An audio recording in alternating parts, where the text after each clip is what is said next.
nom de notre Seigneur Jésus-Christ, nous avons ainsi prié. Amen. On acclame pour la gloire de Jésus.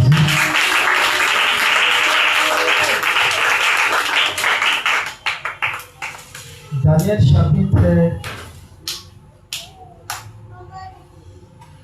Daniel chapitre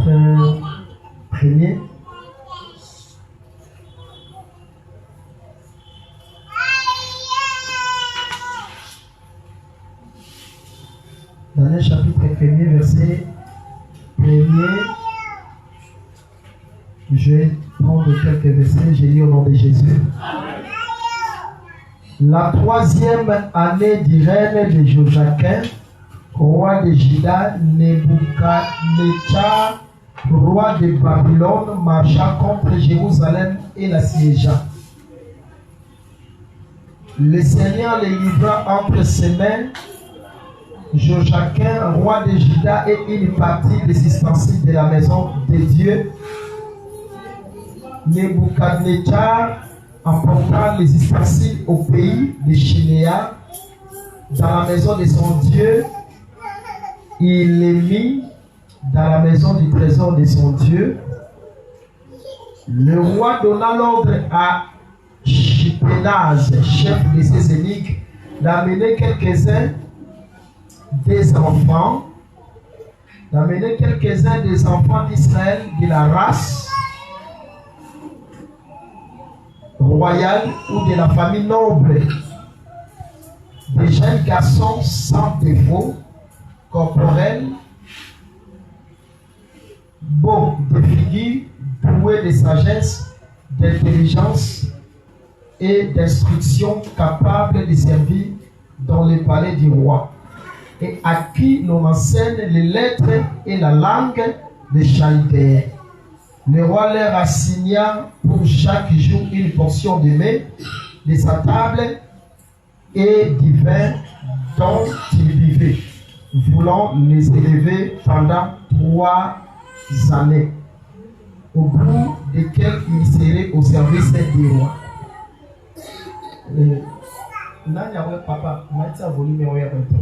Que le Seigneur vous bénisse. Que Dieu vous bénisse. Que le Seigneur vous bénisse. Amen. Voilà. Je crois que par la grâce du Seigneur,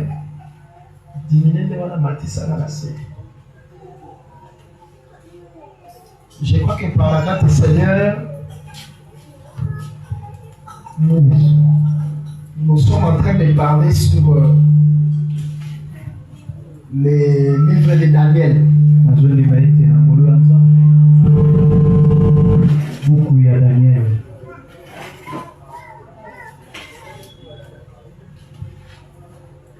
Et que nous croyons que le Seigneur va nous faire du bien.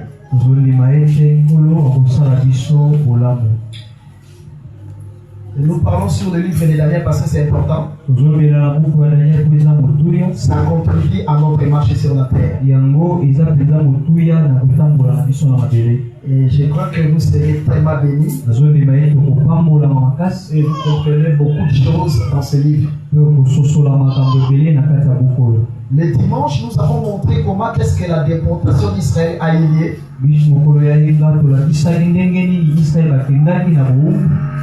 Et nous avons dit que la déportation d'Israël était liée à la désobéissance. C'est-à-dire qu'il y avait un roi au nom de Manassé. C'est à partir du péché de Manassé que Dieu a livré tout un peuple. Et nous avons montré que cela cache un enseignement pour nous aujourd'hui. C'est-à-dire Manassé qui a péché et il a même incité le peuple au péché. Il a incité. C'est-à-dire il a et pousser le peuple à pécher. Et chose qui a fait que l'Éternel les a envoyés les prophètes pour le rappeler et le faire retourner dans la voie de l'Éternel. Alors le roi Manassé a continué à vivre dans le péché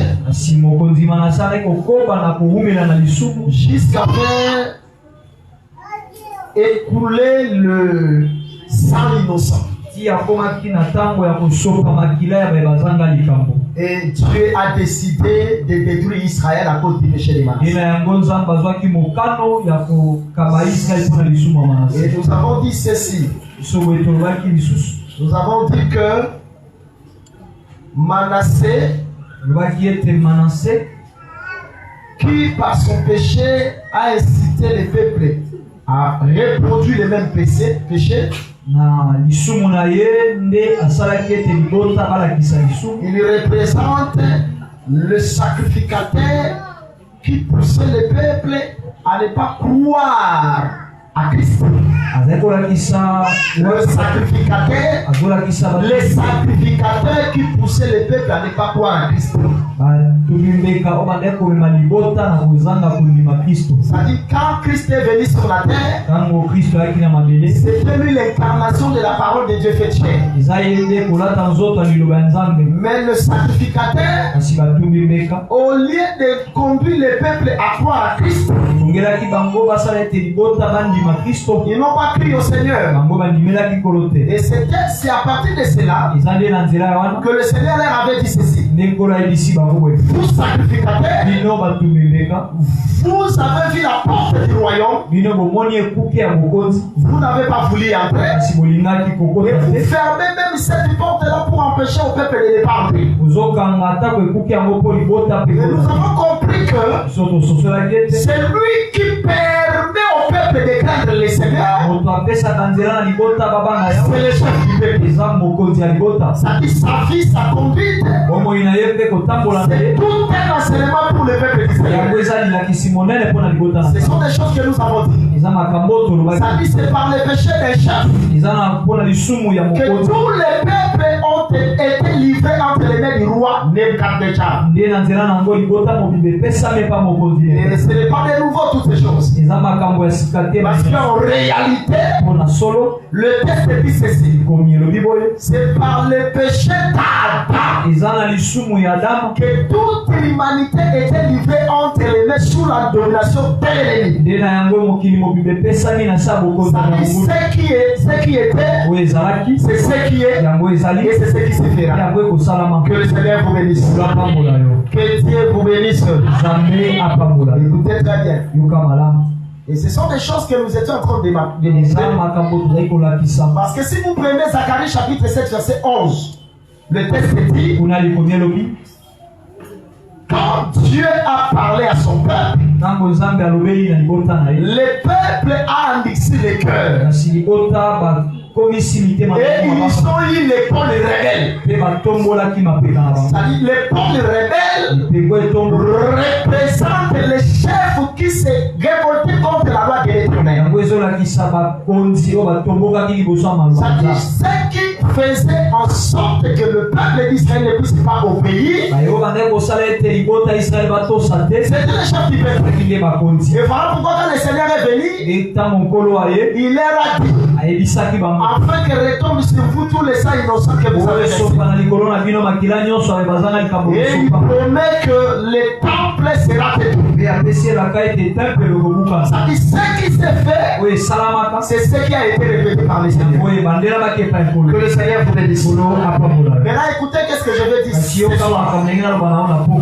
Vous allez remarquer que le dimanche nous avons dit encore ceci. Quand Israël pêche, le roi étranger monte contre Israël. Il prend le roi et il prend les sensibilités. Maintenant, il ne prend pas seulement le roi, mais il prend aussi le peuple peuple royal. C'est-à-dire les fils qui sont sortis de la postérité de David.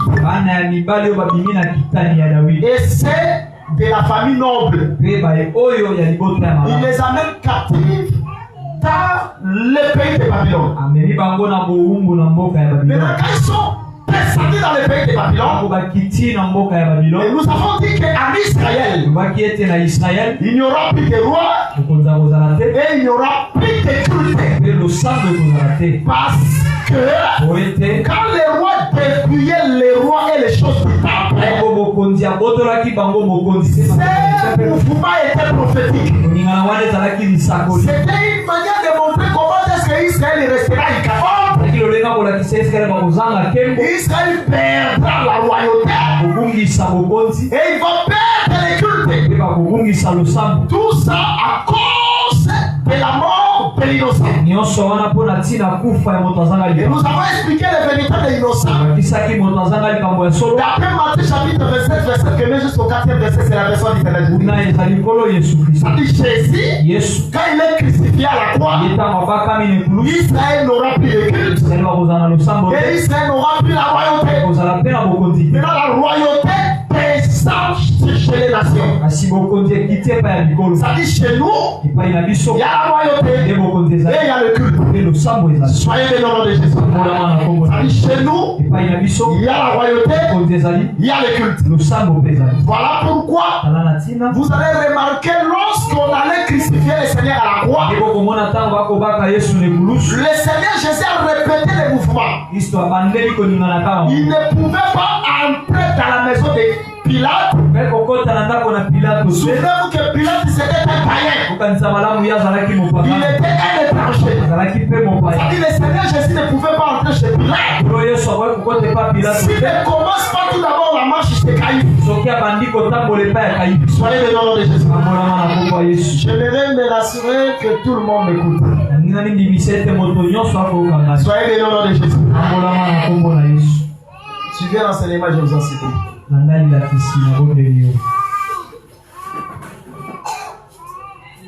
C'est-à-dire, le Seigneur, il ne pouvait pas entrer chez Pilate comme ça. S'il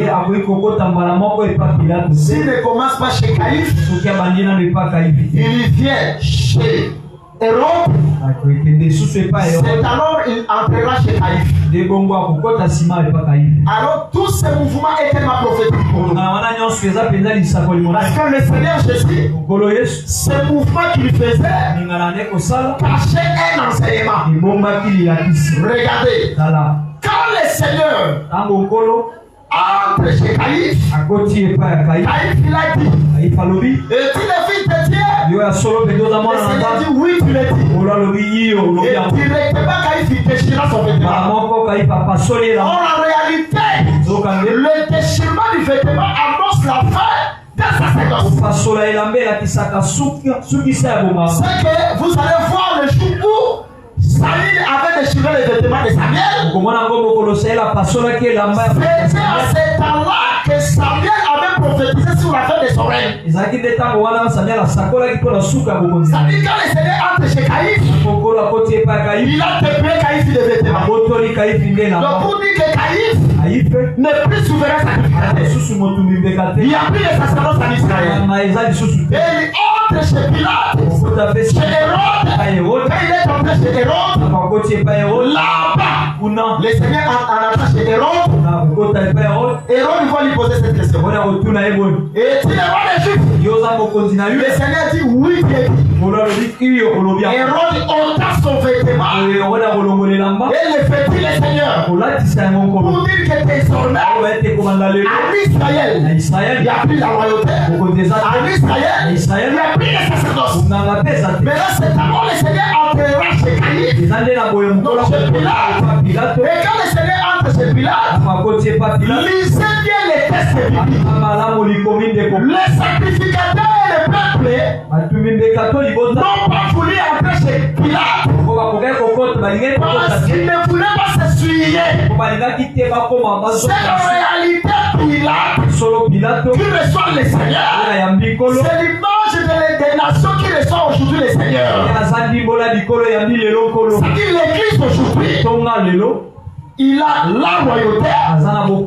L'église aujourd'hui, il a le culte. C'est que le culte, c'est pour l'église. Et la royauté, c'est pour l'église. Parce que le Seigneur est au milieu de nous. Est-ce que tout le monde a compris? Tu n'as pas compris. Regardez. Le jour où le fils de Saïl était mort, Jonathan, on amena la nouvelle chez David. On dit à David que Jonathan est mort. Saïl aussi est mort. Qui est Saïl qui est mort? C'est le roi. Mais quand Saïl meurt, David apprend la nouvelle. Il commence à pleurer. Et il regarde la montagne de Gilboa. Là où Saïl était mort. Il dit montagne de Gilboa. Désormais, il n'y aura pas pluie, il n'y aura pas rosée. Or, si la terre est privée de la pluie, cela veut simplement dire que cette terre-là ne donnera plus les sacrifices. Parce qu'en réalité, la montagne de Gilboa, là où Saïl était mort, c'est l'explication d'Israël de Jérusalem, là où le Seigneur était crucifié. C'est-à-dire là où le Seigneur est crucifié, on voit ce lieu privé de la pluie, privé des rosées. En réalité, quand Dieu avait donné les 7 fêtes de l'Éternel à Israël, ces fêtes étaient liées à la pluie. Parce qu'Israël ne pouvait pas se présenter devant les Seigneurs sans les produits des champs. C'est-à-dire les produits des champs ne peuvent être rentables que par la pluie.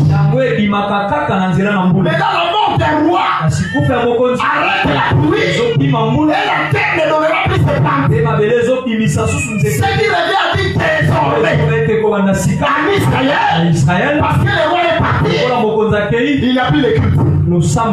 Parce qu'on ne peut pas se présenter devant les seigneurs. Aujourd'hui, ceux qui se présentent devant les seigneurs avec quelque chose à la main, c'est l'église. Nous nous présentons devant les seigneurs avec un seul offrande, avec une seule offrande. Et cette offrande, c'est la personne du Seigneur Jésus-Christ. C'est-à-dire quand on s'approche devant les seigneurs, le Seigneur nous reçoit parce qu'il trouve entre nos mains une offrande favorable. Mais Israël n'a pas d'offrande parce que la pluie est arrêtée. Que le Seigneur vous bénisse. Soyez bénis au nom de Jésus. Voilà pourquoi je profite pour dire, si le roi est mort, le ciel sera fermé. Or, selon notre évangile, nous croyons que le roi c'est la parole. C'est-à-dire le roi qui est mort, c'est l'explication de la parole transgressée. Et si quelqu'un transgresse la parole, le ciel sera fermé. Et si le ciel est fermé, la terre ne sera pas bénie. Et si tu veux être béni, tu dois garder le roi. Parce qu'aujourd'hui, le roi, c'est la doctrine enseignée par les apôtres. Quand on garde la parole, on obéit à la doctrine, le ciel restera ouvert. Mais si on n'obéit pas, le ciel restera fermé. Et la terre n'aura pas l'abondance. Soyez bénis au nom de Jésus. Soyez bénis au nom de Jésus. Voilà pourquoi je vais vous exhorter. Il faut veiller sur la vie du roi. Parce que ce jour-là, lorsque David est descendu à la rencontre de Saïl, il a coupé les pans des robes de Saïl. Il monte sur une montagne. Il commence à crier le nom de Saïl. Il crie le nom il crie le nom de chef de l'armée de David. Il dit Abner, tu mérites la mort. Parce que tu n'as pas veillé sur le roi. Que le Seigneur vous bénisse. Que Dieu vous bénisse. Quand on n'obéit pas, quand on ne veille pas sur les rois, on mérite la mort. Parce que le roi doit être gardé. Parce que d'après l'ordre de la guerre, la loi de la guerre, le texte dit ceci. Le roi doit être devant le peuple pour combattre en leur faveur. Mais le roi doit être aussi au milieu du peuple. C'est-à-dire quand le roi est devant, il ordonne toute la guerre. Mais quand il est au milieu, c'est fou que le peuple les garde. Ce qui devait dire, le roi aujourd'hui c'est la parole. Devant le combat, la parole est devant. Pour garantir notre marche. Mais quand on campe, la parole doit être au milieu de nous. Veillez sur la parole. Parce que celui qui garde la parole aussi les gardera. Que le Seigneur vous bénisse. Amen. Maintenant, qu'est-ce que je suis en train de dire? Je vais parler sur Daniel chapitre 1er. Parce que les dimanches, on avait introduit. Mais aujourd'hui, je vais un peu approfondir les choses. Mais je ne prendrai pas beaucoup de temps. Écoutez-moi très bien. Qu'est-ce qui se passe ici? Nous avons vu un roi païen. Il monte contre Israël. Quand il monte, qu'est-ce qu'il a fait? Il a pris les rois. Ce n'est pas le tout. Il a pris les ustensiles du tout. Je ne sais pas si tout le monde a vu ça. Regardez très bien. Regardez très bien. Vous allez remarquer ceci. Un roi païen monte contre Israël. Il prend les ustensiles du temple. Il les fait descendre dans le temple de leur Dieu. Pourquoi ces choses-là? Or, en réalité, les ustensiles étaient tellement sacrés que Dieu avait interdit à tout le monde de ne pas toucher. Mais comment expliquer un roi païen? Il est entré dans le temple. Il touche au sacré. Le sacré n'a pas frappé les rois. Soyez le nom de Jésus. Que le Seigneur vous bénisse. Amen. Est-ce que vous avez quand même? Soyez bénis au nom de Jésus. Amen. Je répète. Comment un roi païen touche à ce qui est sacré? Mais le sacré ne le frappe pas. Mais alors que Dieu avait dit que Lévi doit garder le temple. Mais si de la race d'Aaron seront là pour préserver ce qui est sacré. Regardez. Parce que Israël ne pouvait pas regarder les sacrés. Et Israël ne pouvait même pas toucher. Parce que lorsqu'on pressait le tabernacle, la gloire de Dieu était descendue. C'était l'image qui expliquait comment est-ce que Dieu quittera les ciels et viendra habiter dans un corps. Et le corps que Dieu habitait, c'est le corps d'Israël. Maintenant, quand on voulait décamper, on voulait faire le décampement, c'est-à-dire on devait briser le tabernacle. Mais avant que le tabernacle ne soit brisé, Aaron et ses fils devait entrer dans les tabernacles, prendre ce qui est sacré. Qu'est-ce qui était sacré? L'arche de l'alliance. Qu'est-ce qui était sacré? L'épée de proposition. Qu'est-ce qui était sacré? Le chandelier, l'autel des parfums, tout ce qui était dans les temples était sacré. Maintenant Dieu a dit à Aaron et à ses fils, avant que les tabernacles ne soient brisés, vous entrerez dans les temples pour récupérer les sacrés. Vous allez couvrir par ici. Que le Seigneur vous bénisse. Enfin que lorsque le sacré sortira, quand le peuple les verra, ils ne seront pas frappés. Ça dit le peuple n'avait pas le droit de voir ce qui est sacré, ni de toucher ce qui est sacré. C'est-à-dire, si quelqu'un voit et touche, il sera frappé. Que le Seigneur vous bénisse. Mais nous avons vu ici un roi païen. Il monte contre Israël jusqu'à entrer dans les temples touchant sacré. Mais au lieu que les sacrés puissent frapper le roi, mais les sacrés n'ont pas frappé le roi. Et le roi transportait les Israélites jusqu'à le faire entrer dans les temples de son Dieu. Or, en réalité, ce mouvement expliquait tout à fait de la rédemption. Souvenez-vous, lorsque Israël était en bataille contre les Philistins, ils ont emmené l'arche de l'alliance. Quand l'arche de l'alliance descend au lieu de la bataille, les Philistins ont compris que c'est Dieu qui était descendu. C'est en réalité l'arche qui est au sommet de la montagne, qui devait descendre, c'était la marche de Dieu depuis la loi jusqu'à la parole fêtée. Quand Dieu descend, les Philistins ont compris que c'était Dieu. Mais malgré qu'ils ont compris que c'était Dieu, ils ont dit non, nous allons nous battre contre les hommes. Les Philistins ont dit, n'est-ce pas que c'est Dieu là qui a frappé les dieux des Égyptiens? Parce qu'en réalité c'est Dieu là qui avait frappé les dieux des Égyptiens. Mais devant les Philistins, il est devenu faible. C'est que ce Dieu là, ce n'est pas une autre personne.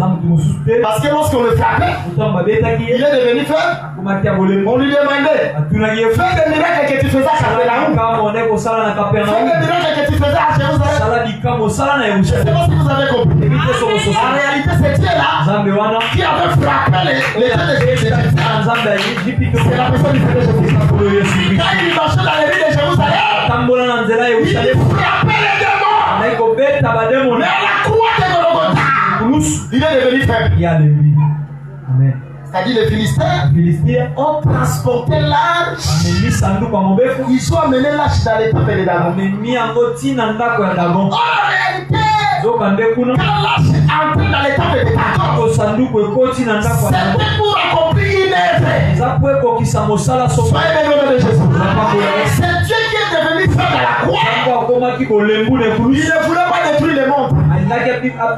Il ne voulait pas détruire les gens. Mais il voulait entrer là où il y avait Dagon pour régler son compte.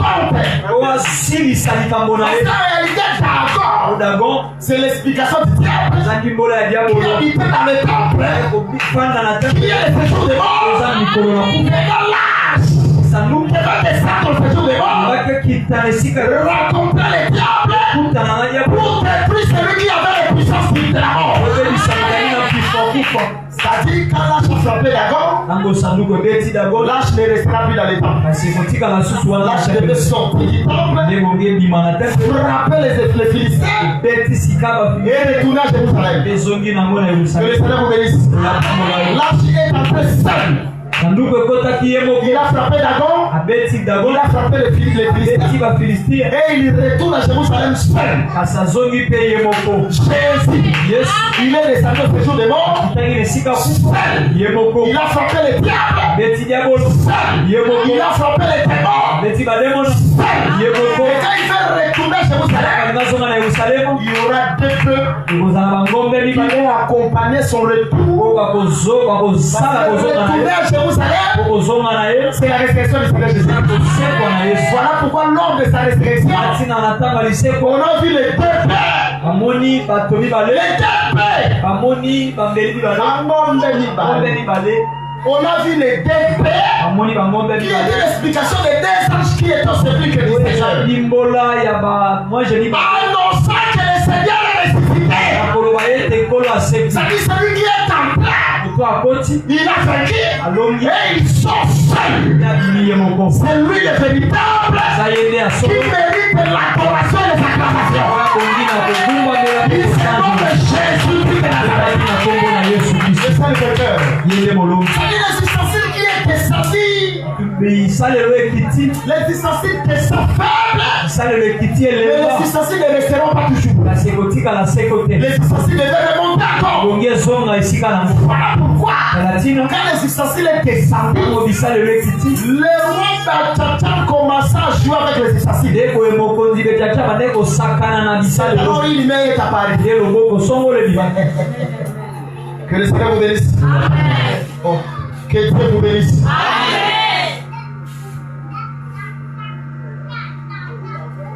Les ustensiles du temple descendent à Babylone. C'était pour accomplir l'œuvre. Je ne sais pas si vous allez croire que les ustensiles du temple a fait que le royaume de Babylone soit tombé. Est-ce que vous avez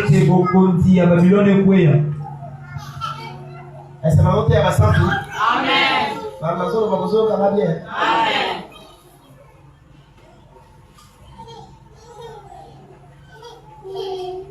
Papa Frédéric, comment est Babylone? Papa Fana comment est Babylone? C'est 10 minutes. Nous avons besoin de se faire Amen. Si vous avez Babylone, Nataoyo, Ezaki première, Ezaki puissance mondiale. Ezaki mboka bande ko konzekula ba mboka nyoso. Mais mboka na mutatele misaka bazana les nzambe. Koyo roi ya mboka wana, bona nanga très bien. Amati na Jérusalem ake kozwa bisalelo ya temple. Biloko eza sacré. Tozokana biloko eza sacré ya zui yango, mais biloko wana eza na sacré c'est tout asindi yango beti. Mais biloko wana beti ete. Akitina biloko wana tina temple ya Nzambe na bango. Eza pamba te. C'est que ndenge na kende ko simba biloko wana ebeti ete, mais biloko wana ezali na pose ko bana na Babylone. Po eba ke se komi na Babylone, kuna na Babylone. Et vous savez que royaume à Babylone est quoi? Parce que tant que nous sommes tchatcha, on est à Bilongo, à niveau sagrana biloko ya Nzambe. Ba coupe d'or, totalement beaucoup comprendre le mot que le Seigneur vous bénisse. Daniel chapitre 5. N'avez pas pensé. Le mot de tchatcha donna un grand festin à ses grands au nombre de 1000 et il but du vin à leur présence. De tchatcha quand il y goûtait au vin, il fit apporter les vases d'or, d'argent que son père Nebuchadnezzar avait enlevé du temple à Jérusalem afin que le roi et ses grands et ses femmes et ses concubines s'en servent pour moi. Basu bisale le temple, ba Frédéric ni le roi ni na temple qui t'a dans Babylone. Les accords pour avoir le roi pour palate. T'as l'évangile. Que le Seigneur vous bénisse. Mon frère Paul a dit que la katanda kumoko bakopo etalagebele. Tozana bakopo ya olo, bakopo ya palata, bakopo ya machambre ya sotu. Mais interpréter le dit soki moto moko sa komi ba la peto agozala kopo ya motuya mu il dit pour la moussala boko ya malamu pour la mettre naïe. Amen. C'est de comprendre que nous tapons à la copa mutuya. Amen. C'est de même moi ça pète au manamo qui est banat tirelo. C'est la bengi choc à volobake. Nano na mona teke mobali ya botami na nzela moi ça la pète. C'est que moi si mon toi botami na nzela ya moi ça la pète. Bon di mabo bote. C'est que banda kaye. Babel. Ti na Jean-Baptiste mutazala pète azala pète. Si vous Jésus qui s'alobi na batutu babotami na nzela ya moi si mutaleki Jean-Baptiste na munela zati. Oh, mais yo pe bata catholique balwa ko botama na nzela ya moi si. C'est ko babongo ayebi. Oh, ko la babo ya biso. Amen. Ozo gate yoka. Jésus lobi boye.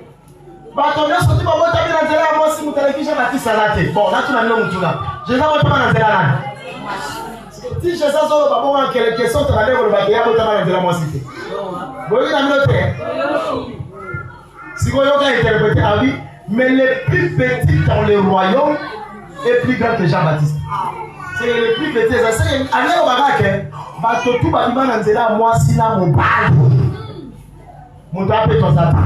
Mais il Jésus, ndenge Marie a porté la ye. Ndenge c'est le côté na limu Marie mo va ye baté. Asituki la comme na scène, pêche sa beauté.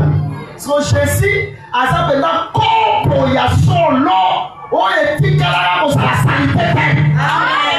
Ozo ni mate. Amen. On a dit ça nous que kopo so na salite pe le bola aliwa. Amen. Ah Yesu.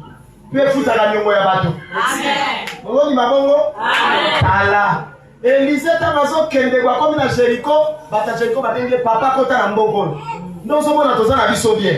Mais maye sa bololo so me maliwa. Et ils ont même stérilité. Elisa dit bon ça va pas de la bololo ya mai, bon ça le même la ngai sani moko ya sikalo basale la te. C'est que ça na sikezo ute pas ya peuple, mais yemo mo sa kola ota na Mungu. Eh. Que le Seigneur vous bénisse. Amen. C'est mon Seigneur a besoin de temps pour la force à Mungu. Amen. Mon Seigneur a besoin Mungu frère. Tina yo to na mo Seigneur nzambe Christ yo zo mo ngai. Yo pe. Bino no spoza. Mosali ya nzambe akana Mungu. Ba fe devi na ina sozo na ngai. O tawo lobi tredia wa lobi na motara yo. Mo mosali to be sawo to ya mo di fe ko lobi ke maloba na bino foza la toujours na Mungu. Mosali ya nzambe alakela ka batu mabete. Apambolaka parce que Mungu lobi la grâce. So mosali ya nzambe solo baba fuma ko kana mnoko na ye maloba ya ipamboli. Maloba ya kimya ya tusai. Frère, oh, il y a un frère. Mon frère peut être repris sur son candidat. Que le Seigneur vous bénisse. Amen. Amen. Amen. Ça veut dire que vous soyez et pas à peuple. Ça va? Mais vous êtes parent et pas à roi. Et pas à prophète. Prophète a fait d'Awab, Nangomba. Si vous peuple va faire d'Awab, Nassé. Mungu utuwa et pas Mungu afana Nangomba. Ça ne utuwa et pas bateau afana Nassé. Ça dit Mungu anaweza rokola esprit. Tozokala. Oyo uti likolo. Mais pour sauver bateau. Et d'ailleurs la posa sali oyo etika. Batika la posa la tête. OK. Tozokala. Boki ngaite. Jésus abima et pas ya bayuda. Eza sali ya sika basali la tête. Ce qu'on a journée Mungu ekiti molimo santo. Obonite. Tango ekiti. Siko na sepela na nani Elisée. Elisée kwa mama Mungu na mai tete. Agana oluka suti. Kwa hiyo que c'est d'abord qui Mungu na mai. Pour le continuer. Mais faut oluka suti ya mai. Boyebi mai ezanani. Siko tango jatani na Apocalypse ba dit que ba mai eza bikolo, ba nation, ba make, ba yanti, bangala, ba ngono ça mai. Siko soki mai eza peuple. Siko soko zui Actes des Apôtres chapitre 17 verset 24 à 25. Frère Paul a dit que Nicole nous surtout ce que ça m'a été dit mais pas mutumoko Adam. C'est que source na biso za mutumoko Adam. Mutoko sayote que moi si akaya utaka quelque part. Lukuta. Moi si akaya asa bwana ya ata. Oh, loba amen. Amen. Nde accompagne que awa se na bina bwa ka Mungu et pas Frédéric aussi mbate. Et pas Modobe aussi mbate. Et pas Christophe aussi mbate. On luka Adam. Pour ceux qui souffrent comme un péto, va y faire aux arabes. Accueilli l'issue à Salaki, ne Jésus longoli yango, il a effacé l'art au singulier, l'art au singulier. Dans les ordonnances, la loi nous condamne. Donc, et là, comme on peut condamner, il faut qui acte au Abasalaki. Mais les coulous, Jésus a effacé. C'est de ça, l'Iwana. Ouais, ça va qui peut que ça, la Moussala Maram, les accords, l'esprit, c'est qu'on va avec ça sur les coulous. Vous qui n'avez pas. Moi, si moi, je ne pas mon sakoli. Mon sakoli, Viki Sangai, mon sakoli, a dit Kambuni. A dit que mon bali nangai. A dit que mon sali nayo. Kana mobali na ngai so ngo sambela bien so pusa liboso ya nzambe ko bana na ko bate mobali na ngai to so kana amen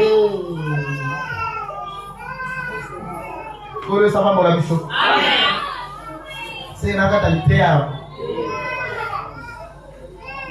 so ngo sambela na osu mablandi kala prière sala ka ke so sambela nzamba yo kalo. Moi, ça n'a pas pour ça, il y a prophète. Abi prophète, soumanga, il prophète, il dit Kamonim. T'as le droit de dire, Abi, mon sali nayo. Au moment où il faut la prière, il faut que mon sali nayo, ça va, mon bali nangai. Avant prière, nayo comme yayo, il faut que la main ensemble. Vous quittez. So pour ça, il faut ensemble, il faut le bagage. Nani a quel âge nani asala kenyo sezala yo il faut kumisa nzambo si manango kozwa nzambo kitise pana amen oyo kila binote kata na biso zali kolo bato bakumisa kombo na yo oyo lingi yo sala mosela likolo bokonzi na yo ya pesa biso lipa mokolo na mokolo walokiti mais avant lipa mokolo na mokolo ya il faut reconnaître que tata zali yo likolo. Tu regardes très bien? Abi ton serviteur, ça va? Mon bali nangai, abana nzambe. Mais à Koufi, nous t'avons envoyé pour se battre nangai baye, ake na bango na bombu. Siko oro atali, Elisa atala bon. Nanda kozala ni na bina na mona vase, kopo ya mafuta. Tuzoyokana? Abi bon kopo mafuta na salabwe. Zwa bakopo ya libanda kotisa ngo na ndako nayo. Na bakopo za ngo na ndako sangisa kanga pop. Teyokani? Zwa mafuta wana banda kotia. Mafuta za na basi. Taka ngo na bavasi, taka ngo na bavasi, taka anga sebela na nzambe. So tango yota mafuta ba pesa ke bavasi za bana. Bana mbapese vase yate mafuta. Bapese vase yate mafuta. Bodi bana wana kola pa mwana biso amen moi ti Jésus ba leo tamba na mokili mutazali na mafuta ezaki te ezaki ka Jésus tano lo mafuta na lo na molimo santo na mokili tito ba leo tamba na mutazali na molimo santo ndani Jésus so biso poto so molimo santo il faut mafuta wana o vase sa mafuta wana aswa ba vase ya kati ya nafu kaka bangote azabela ba vase musuli banda. Il faut pas le voir, mes brebis connaissent ma voix. J'ai encore d'autres brebis, mais qui ne sont pas de ces bergers. Dans le bango, dans le même bango. Tu vois, oh, et là, ça qui s'est rabattu dans la pâte. Il a dit que c'est bon, pour l'Exode chapitre 12, qui nous va dire que ce qui me parle à sa monnaie, bon, il y a un français, ça dit, Vasuana, où est-ce qu'il y a un les tellement monnaie. Batuka ya kati te konga ba bénéficier. Ba Paul, ba Pierre, ba André, ba Ngokate. Nzambe abeni pe ba Laurent. Tozokana abeni ba François biso tu tokoti na katanda. Sonda kwana to tokoti ko teza okanga. Sikoyo, tala ba fasi ndenge sali. C'est tina hotelo mutako wali motema na memie na pese pa mama. Mama ndem tosala nini? Aoso mafuta atela kata basi. Wana boki na ite. C'est la terre, nous t'avons dit amen. Na memie na matin la dindicie, les gens vont appeler c'est pas Seigneur. Parce que Seigneur il faut baptiser du Saint-Esprit. Vous voyez, Misayo qui très bien. Que le Seigneur vous bénisse. Amen. C'est-à-dire, vas-y, voilà, sauve ma fille, ici. Malamoko, j'aime ça. Moi, ça sont des pas prophètes, avec mon libicamo. Bah, vas-y, nous se tourner dans ma foute, vas-y, monsieur Ezaké. Mon prophète a dit c'est bon. mafuta ana nyoso tusala teka kabola mbongo na katikati ndambu futa nyongo ndambu tika yangu kwa servi yona kolea bana tina ele bana l'église. Amen. Wewe ngaike ko vasi wana tanga ina mafuta ndambu mfuti nyongo mafuta ndambu ya wezo tambi sabiso je serai avec vous jusqu'à la fin du temps. Christ na ekulusu afuta nyongo na biso na asukika wana tazo tambi sabiso lelo akole sabiso akobenga na bademo tango pomofota lola obota na kimia parce que mafuta comme Jésus a dit est-ce que vous comprenez face à moi? C'est face à moi à Jésus. Parce qu'on face à la basakara ile na kata Babylone.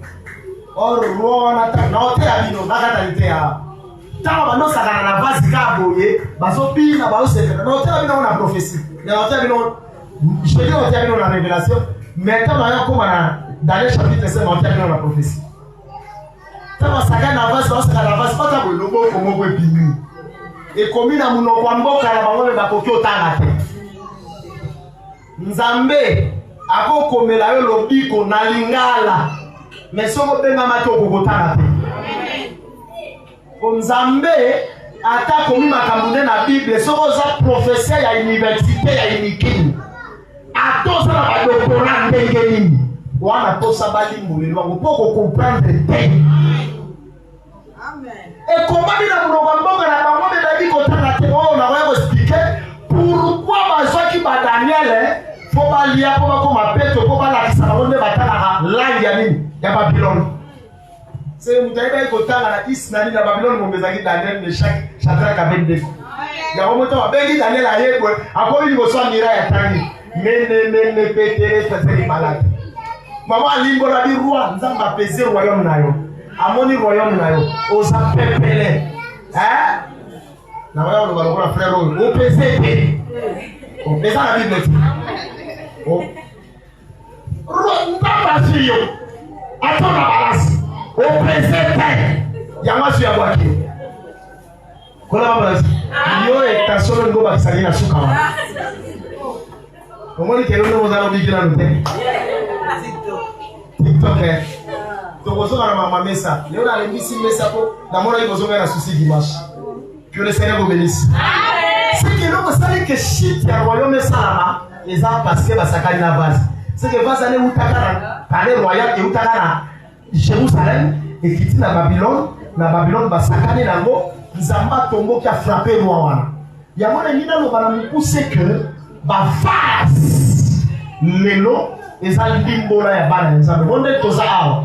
Yebaka toza na propriété privée ya nzambe. Amen. Oya simbi yo sa lokola tumbo likala nzambe. Amen. Nzamba ndakate muta simba mwana ne soko simbi mwana nzamba obetayo. Amen. Asosali mabongo? Amen. Ndokana makokia ko simba yo ta. Amen. Maladi ya ta eye ekwa isa yo ta. Amen. Po osai moto nzambe ya sanctifia ulisa. Mutako sakana yo te.